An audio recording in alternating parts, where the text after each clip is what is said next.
Bocah ini namanya George. Dari 4 bersaudara, cuma George yang badannya paling gede.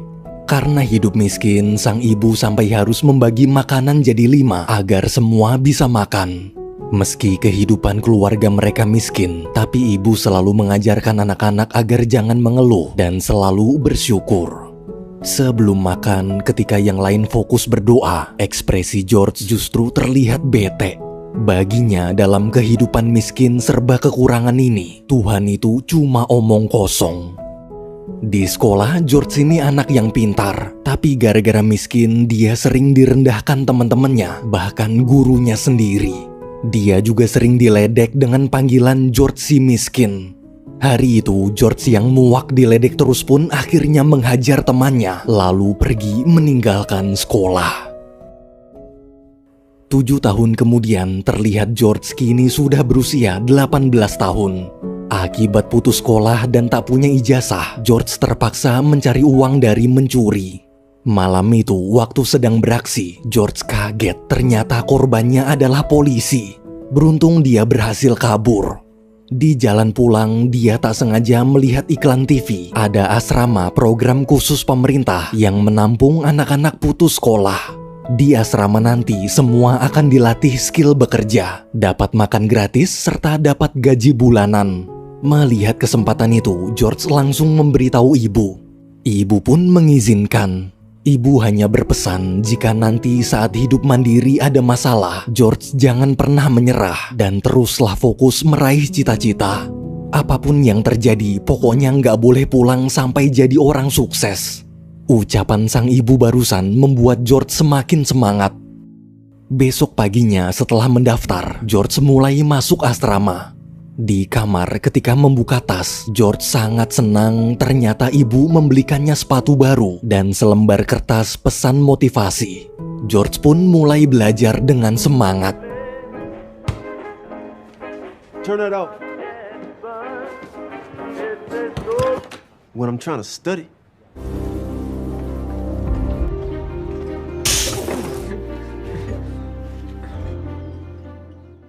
Waktu istirahat, George kaget kenapa sepatu barunya hilang. Saat makan siang bareng temennya yang bernama Desmond, George tak sengaja melihat sepatu pemberian ibunya dipakai si pencuri.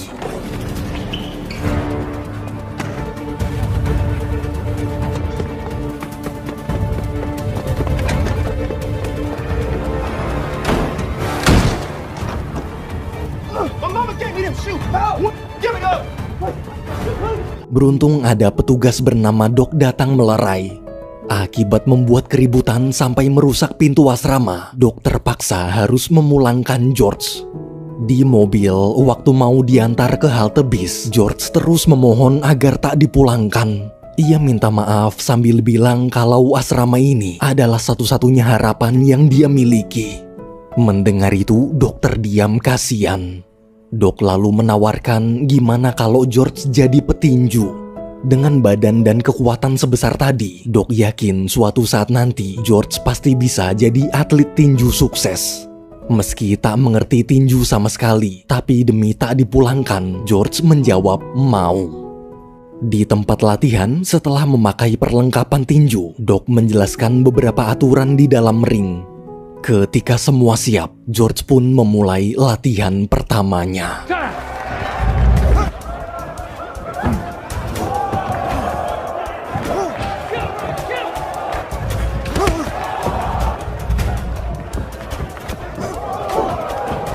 You stand there like a statue and a picture of your feet, George. Hit him, George. George kalah telak. Karena kesal ditertawakan, George pergi.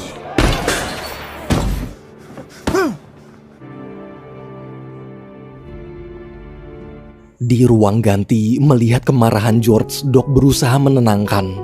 Ia menasehati George terlalu memikirkan pendapat orang lain sampai tak fokus belajar.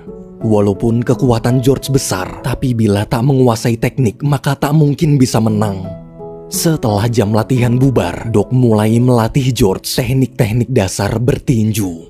Selama berlatih, Doc menjelaskan kalau tinju itu bukan cuma tonjok-tonjokan doang, tapi juga harus mengontrol pikiran. Jika bisa menguasai pikiran, maka bisa mengendalikan jalannya pertandingan. Minggu demi minggu berikutnya, George terus berlatih.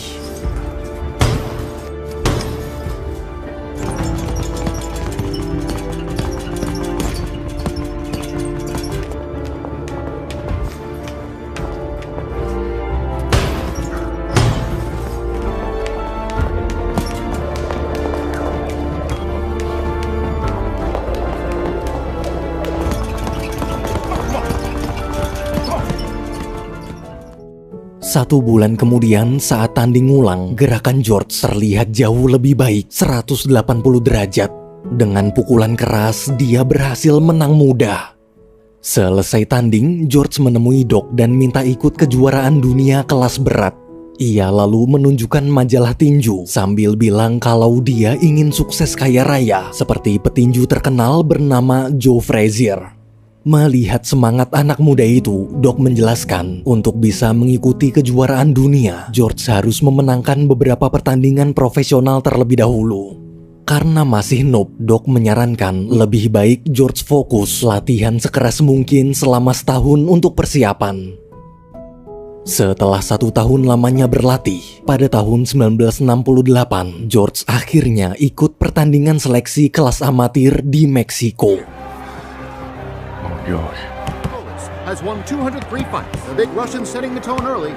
Don't think anyone has ever seen a bigger mismatch. Come on. He would seem to have no chance. Selama pertandingan, George terus disudutkan pihak lawan. Beruntung dia bisa membalikan keadaan.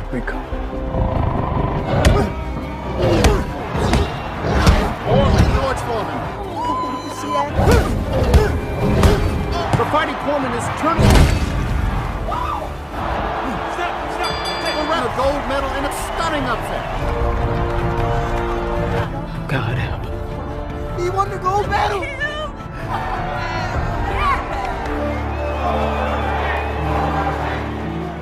George menang dan berhasil lolos seleksi.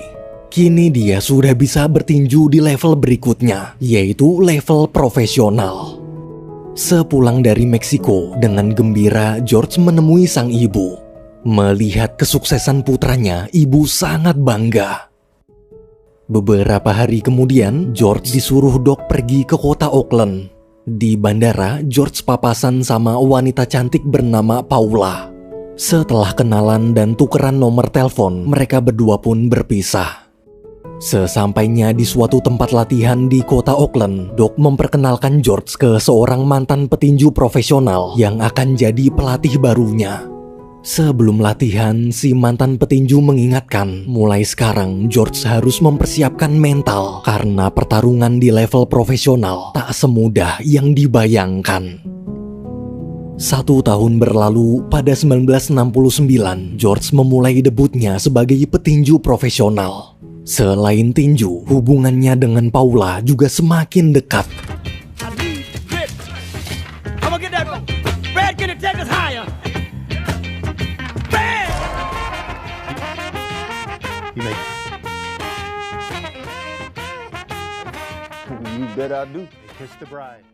Setelah menikah, tahun demi tahun George terus memenangkan pertandingan profesionalnya tanpa pernah kalah sekalipun.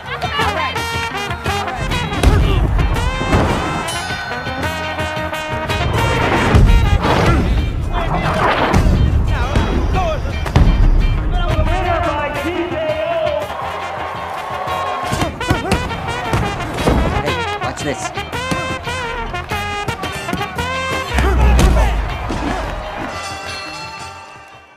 4 tahun lamanya bertinju di level profesional, kini George akhirnya layak bertanding di kejuaraan dunia kelas berat. Meski pendatang baru, namun George langsung memberanikan diri menantang petinju idolanya, yaitu Joe Frazier. And there's the bell, they're underway. There's that Joe. Oh, and another left.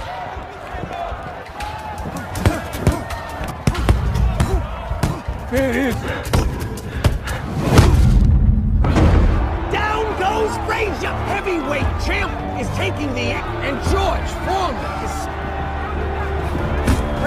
right. He's just hitting him again and again. Foreman is all over him again.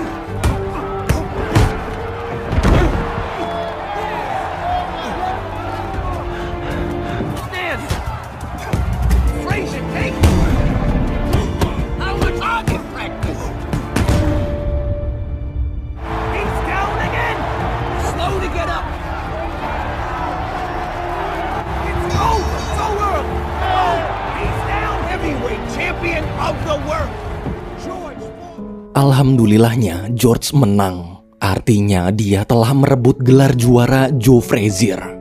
Untuk merayakan kemenangan, malamnya George mengadakan pesta. Di acara pesta, teman lama George waktu di asrama yaitu Desmond juga hadir memberi selamat. Melihat kesuksesan sahabatnya, Desmond sangat bangga.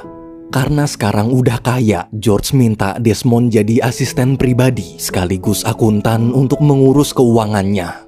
Mendengar tawaran itu, Desmond mau. Pagi hari, waktu baru selesai mandi, George melihat di TV ada seorang petinju kelas berat bernama Muhammad Ali sedang wawancara. Ali di situ terus mengomentari teknik tinju George sambil menantangnya berduel. Mendengar provokasi Ali, George merasa tertantang. Siang hari di rumah, George mengundang ibu dan saudaranya untuk merayakan ulang tahun putri kecilnya.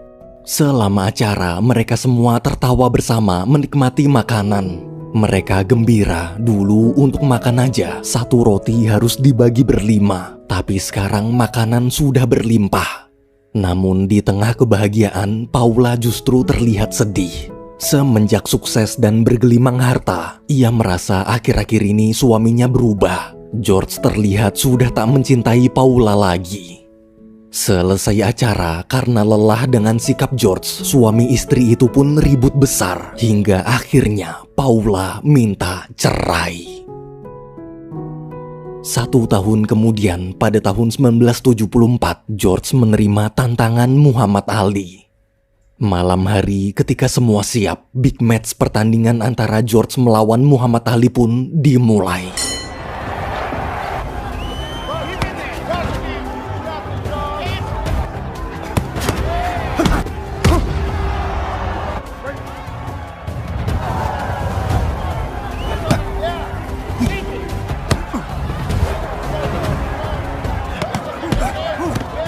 Come on. Bone pound. Keep pounding. That ring. I don't see any place to hide in that. Looking for a place to hide.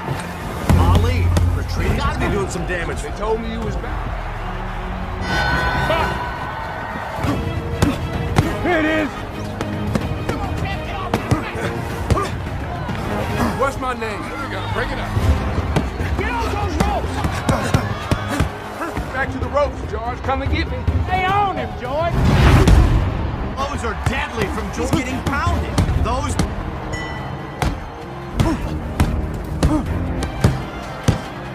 George, let me see something.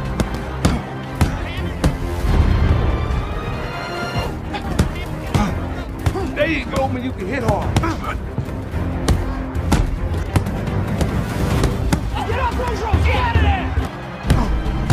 Ronde demi ronde, George selalu berusaha menyerang Ali. Tapi karena terus-menerus menyerang, staminanya habis. Di ronde ke-8, melihat pukulan George semakin melemah, Ali pun menyerang balik. Foreman looks tired. Big right hand. My turn.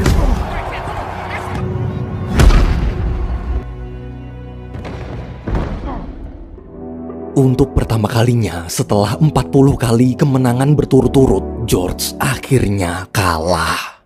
Artinya gelar juaranya kini telah direbut. Selesai pertandingan, dengan sangat kecewa, George pulang ke rumah. 6 bulan berlalu, suatu malam demi menaikkan kembali reputasinya, George menantang 5 orang petinju duel sekaligus. Ali di situ juga hadir menyaksikan. Namun meski George mengalahkan lawan-lawannya, para penonton justru bersorak memanggil-manggil nama Ali. Karena emosi, George menantang duel ulang tapi Ali menolak. Di ruang ganti, melihat muridnya frustasi, Doc mencoba menemani. Tak lama kemudian, George dapat surat yang mengabarkan kalau sekarang adik perempuannya sedang melahirkan tapi kondisinya kritis. George pun bergegas ke rumah sakit.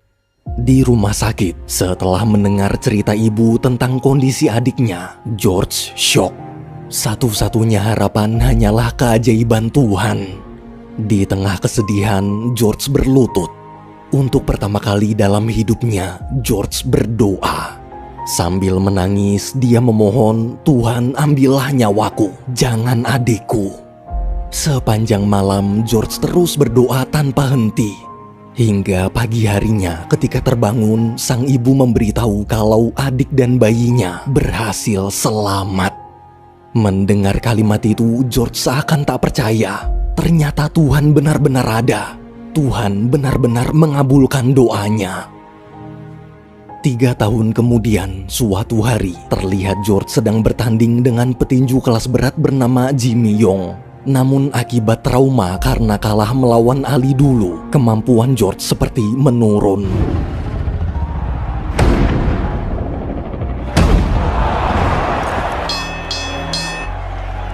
Let's go. All right. George kalah. Di ruang ganti, saat sedang frustasi, tiba-tiba tubuhnya terasa aneh. Di tengah kebingungan, George seperti mendengar ada suara misterius terus memanggil-manggil namanya. Karena tak kuat dengan kejadian spiritual yang sedang dia alami, George pun pingsan.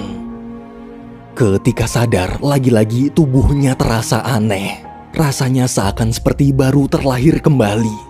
George di situ terus menyebut nama Tuhan, lalu menyiram tubuhnya dengan air.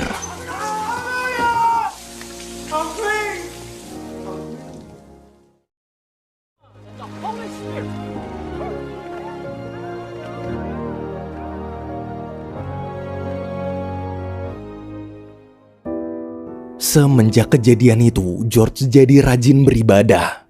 Hingga suatu hari setelah menetapkan hati, tiba-tiba George memberitahu Doc kalau dia ingin pensiun dari dunia tinju.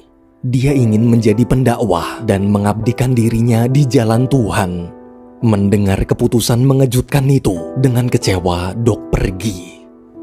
Beberapa hari kemudian, terlihat George sedang berdakwah di pinggir jalan. Selesai dakwah, dia bertemu dan berkenalan dengan seorang wanita cantik bernama Mary. Mereka berdua lalu mengobrol saling mengenal satu sama lain. 7 tahun berlalu, pada tahun 1985, kini George sudah jadi pendeta di gereja kecilnya. Ia dan Mary juga sudah menikah serta punya 2 anak. Suatu pagi di rumah, ketika sedang menonton TV, ada berita tentang 2 bocah ketangkep polisi gara-gara mencuri. Melihat berita itu, George teringat kenangan masa kecilnya dulu. Ia pun berencana membuka tempat olahraga untuk mendidik anak-anak jalanan miskin.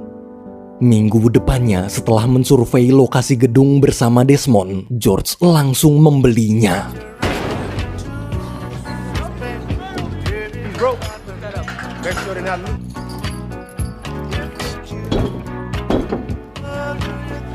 That looks good. Come on, enjoy yourself.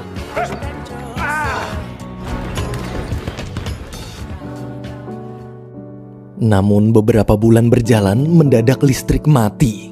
Ketika diperiksa, George kaget. Ternyata selama ini dia tak pernah membayar listrik.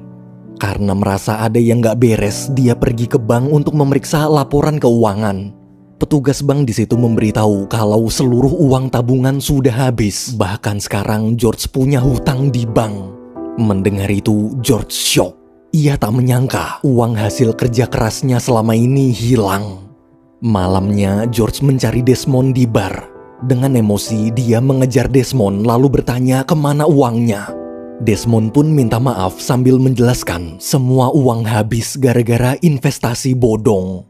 Mendengar penjelasan itu, George terdiam lemas. Keesokan harinya, George mencoba menjadi model iklan untuk mencari penghasilan. Ia juga menjual souvenir ke penggemarnya. Tapi saat dihitung-hitung, uang yang dia kumpulkan masih belum cukup untuk melunasi hutang-hutangnya di bank. Besoknya karena tak bisa membayar hutang, pihak bank terpaksa menyita gedung olahraga George. Dari kejauhan, waktu melihat anak-anak jalanan tak bisa berlatih lagi, hati George terasa perih. Ia lalu menemui Doc. Setelah menceritakan kondisinya, George memohon agar Doc mau melatihnya lagi seperti dulu. Melihat keseriusan mantan muridnya, Doc memutuskan setuju, tapi dengan syarat pertama-tama George harus nurunin berat badannya. Mendengar jawaban Doc, George sangat senang.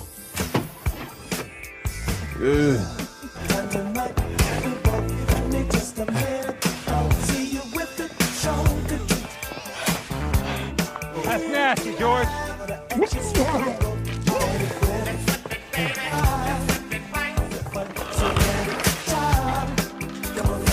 Ready for pancakes? I'm ready.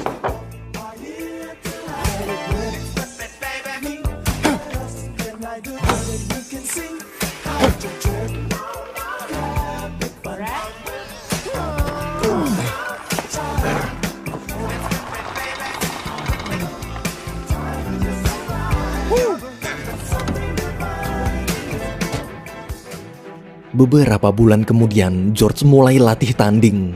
Namun karena faktor usia, stamina George tak lagi sama. Ia dengan mudah dikalahkan. Pada tahun 1987, setelah 2 tahun berlatih sekeras mungkin, George pun mencoba menantang petinju profesional.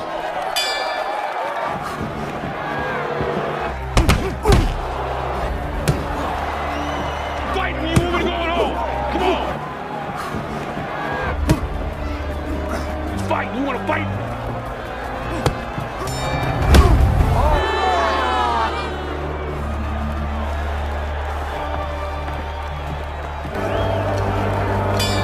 Can still punch.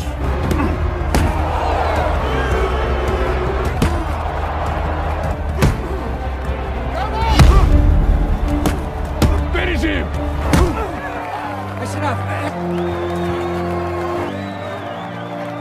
Back with a big win. George menang. Berita tentang kemenangan dan kemunculan kembali George juga viral. Pertandingan demi pertandingan pun terus dia lalui, hingga akhirnya George berhasil kembali memasuki kejuaraan dunia kelas berat lagi.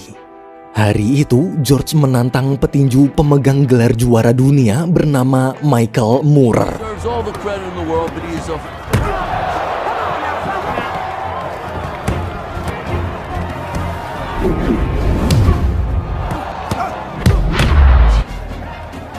Back with 2 or 3 punches of his own. Every time George lands something significant, Taking a beating, way behind on every.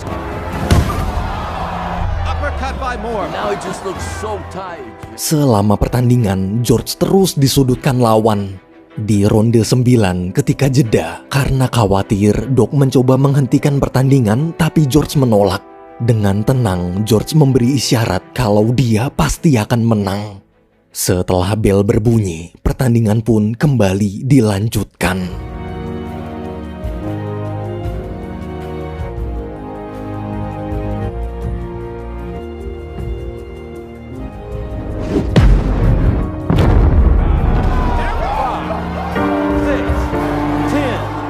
George menang. Semua penonton kaget, seakan seperti tak percaya kalau George si petinju tua mampu memenangkan pertandingan. Di atas ring yang penuh hingar-bingar kemeriahan itu, George tak senang berlebihan. Dia memilih berlutut dan bersyukur pada Tuhan. Ia juga memeluk dan berterima kasih pada Doc, pelatih yang tak pernah lelah membimbingnya. Berkat kemenangan ini, George pun diberi penghargaan sebagai petinju tertua sepanjang sejarah yang berhasil menjadi juara dunia. I came straight to the dirt, my sleeves pulled up and my head held high. No shirt, no shoes, but a beating heart, and I made sure that my tongue was tied. Try to shut up and just put up with all the lies they told. Guess this is what it's like when you grow up. I'm feeling old. Some say it's normal when you get formal. It comes with age, what a mistake. Cause when I was a kid, I dreamt of something greater, like standing on a stage and hearing all those people shout my name.